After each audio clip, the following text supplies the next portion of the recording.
Gcine limlahlile uNgizwe Mchunu icala bekade elivulelwe uMalema-ke laphana-ke lokukhuluma izinto ezinganabo-ke ubufakazi ngokusho-ke kukaMalema.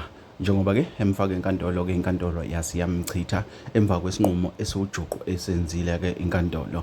Bafowethu ngicela ukunibingelela wesiqiniseko esemedia baqala ukusijoyinela leli khasi ngicela benze ubulungiswa-ke bacinezele button ka-subscribe-ke baphinde balayike lama-video-ke enginenzela wona. Bafowethu-ke azibanga zinhle izindaba-ke uNgizwe Mchunu-ke laphana-ke elahlwa yicala alibekwe uMalema emva kwey'nkulumo uNgizwe Mchunu owazenza-ke ey'thinta-ke ama-drug dealer-ke okungabantu bangaphandle-ke kanjalo-ke nemali-ke uNgizwe Mchunu-ke wagcina igagulile-ke ukuthi-ke uMalema unikwa yona-ke abantu bangaphandle.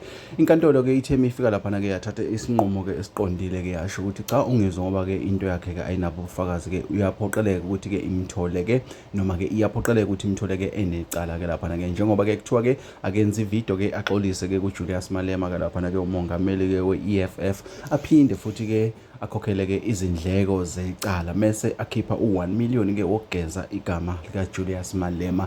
Lesinqumo sikhishwe inkantolo namhlanje-ke laphana-ke emva kokuthi-ke leli cala-ke libe-ke ne-final decision-ke engathini-ke ekhishwe yiyona-ke inkantolo-ke. Asazi-ke bafowethu-ke uma kunje siyazi umongameli wamabhinqa-ke bengahambi yedwa behamba-ke nebutho-ke elaziwayo-ke ukuthi la khona suke likhona-ke asekana nalo-ke laphana-ke kodwa-ke kube kanjalo-ke ngokwenkantolo. Asazi bafowethu nasekuthatha sekube njengoba kunjalo sifisa ukuza ukuphawula kwakho-ke uMalema ewina icala uNgizwe Mchunu limchitha kuthiwa uNgizwe Mchunu kufanele akhokhe inhlawulo engango-1 million aphinde akhokhele iy'ndleko zecala. Bafowethu ngicela sidibane kwezinye.